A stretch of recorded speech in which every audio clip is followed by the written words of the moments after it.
بسم اللہ الرحمن الرحیم۔ السلام علیکم۔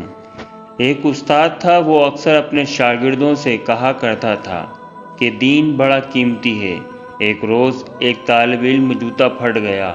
وہ موچی کے پاس گیا اور کہا، میرا جوتا مرمت کر دو، اس کے بدلے میں تمہیں دین کا ایک مسئلہ بتاؤں گا۔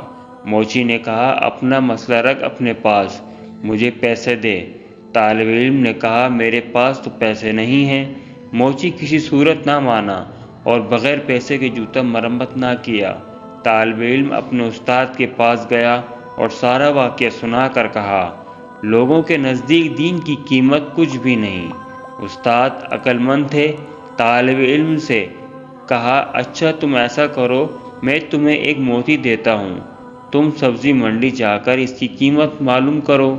وہ طالب علم موتی لے کر سبزی منڈی پہنچا اور ایک سبزی فروش سے کہا، اس موتی کی قیمت لگاؤ۔ اس نے کہا کہ تم اس کے بدلے یہاں سے 2-3 لیموں اٹھا لو، اس موتی سے میرے بچے کھیلیں گے۔ وہ بچہ استاد کے پاس آیا اور کہا، اس موتی کی قیمت 2 یا 3 لیموں ہے۔ استاد نے کہا، اچھا اب تم اس کی قیمت سونار سے معلوم کرو۔ وہ گیا اور پہلی دکان پر جب اس نے موتی دکھایا تو دکاندار حیران رہ گیا۔ اس نے کہا، اگر تم میری پوری دکان بھی لے لو تو بھی اس موتی کی قیمت پوری نہ ہوگی۔ طالب علم نے اپنے استاد کے پاس آ کر ماجرا سنایا۔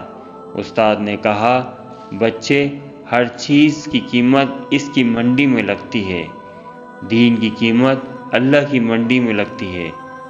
اس قیمت کو اہل علم ہی سمجھتے ہیں، جاہل کیا جانے دین کی قیمت کیا ہے۔ اللہ پاک ہم سب کو علم دین سیکھنے کی توفیق عطا فرمائے، آمین۔ اگر ویڈیو اچھی لگی ہو تو پلیز سبسکرائب ضرور کیجیے گا، شکریہ۔